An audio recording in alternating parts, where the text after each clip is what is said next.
Day in late October, under a sky the color of old pewter. Greenwich Cemetery smelled of wet leaves and fresh lilies, the same white callas I'd ordered by the hundreds because Victor once said they reminded me of me. Cool, elegant, impossible to ignore. I stood at the graveside in a charcoal wool coat that cost more than most people's rent, hands folded, eyes dry. Mourners whispered condolences like they were reciting lines from a script. Board members in navy suits nodded solemnly. Competitors from Pfizer and Merck sent enormous wreaths with cards that read, "A Titan has fallen." My son, Ethan, stood beside me, wearing the same bespoke Tom Ford suit Victor used to wear, the one with the subtle pinstripes. He looked taller in it, hungrier. After the service, at the reception in our stone and glass house on North Street, he cornered me near the grand piano. The room was thick with cigar smoke and murmured condolences.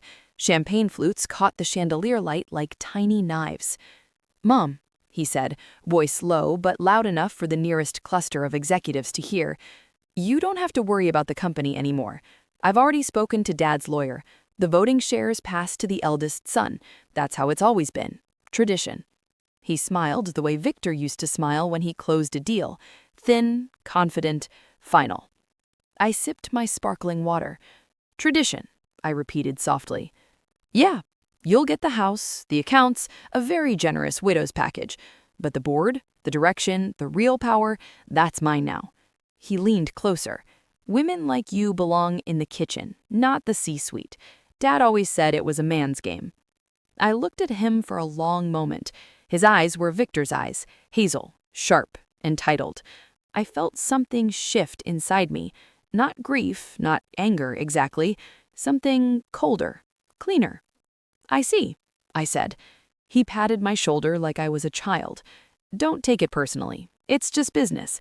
Then he walked away to accept another round of handshakes, already practicing the speech he would give at the all-hands meeting tomorrow. He had no idea. Victor and I met in 1989 at a pharmacology conference in San Francisco. He was 31, brilliant, broke, carrying a briefcase full of patent drafts and dreams. I was 28, a postdoc in biochemistry who had just published a paper on receptor binding that made people whisper Nobel trajectory.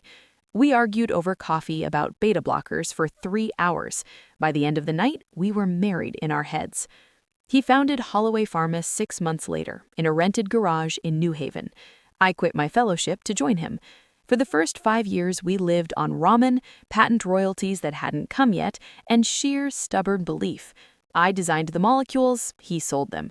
Together, we turned one breakthrough hypertension drug into a pipeline that eventually included oncology blockbusters, rare disease therapies, and a vaccine platform that made us billionaires before Ethan turned 10.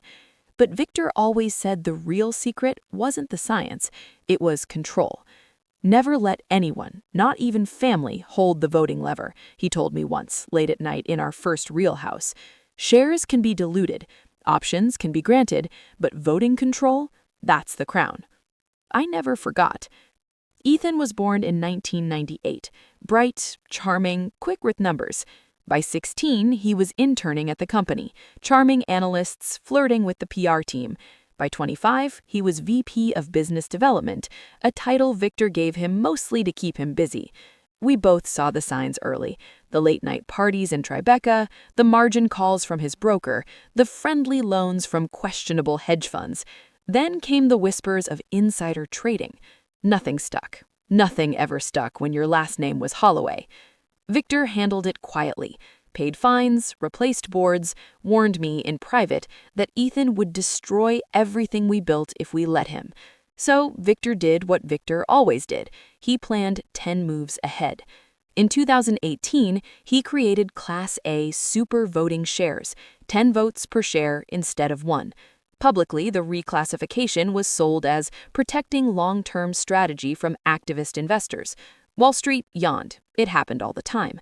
What no one knew, not the board, not the lawyers, not even me at first, was that Victor quietly amended the certificate of incorporation again in 2021.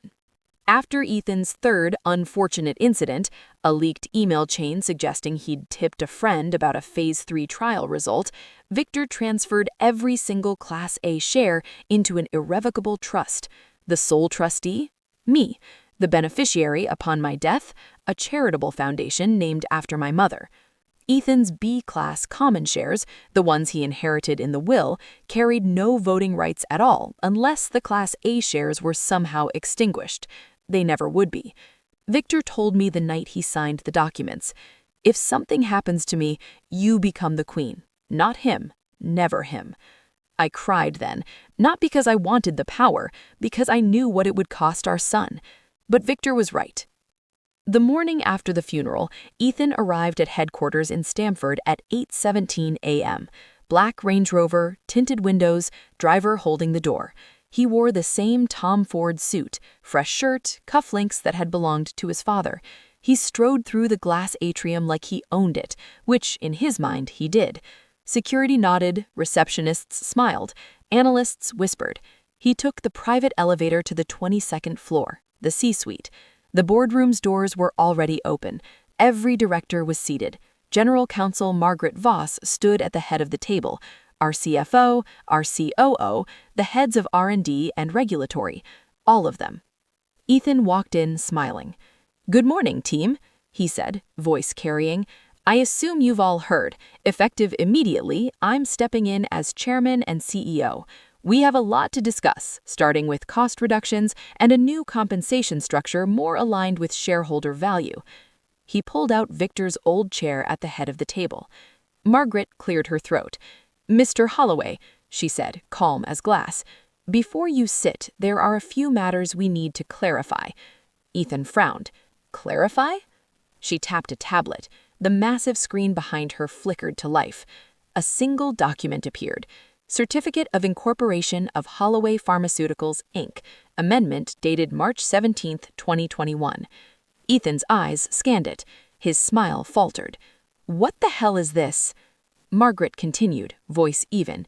"On March 17, 2021, the board, with your father's unanimous consent as controlling shareholder, approved a reclassification.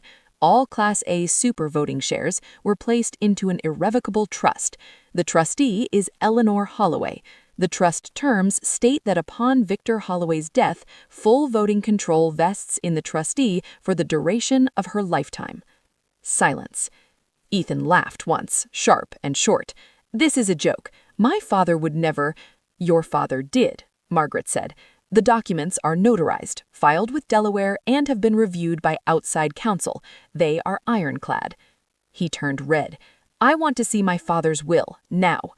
"The will disposes of the Class B common shares," Margaret replied, "which you now own. Congratulations.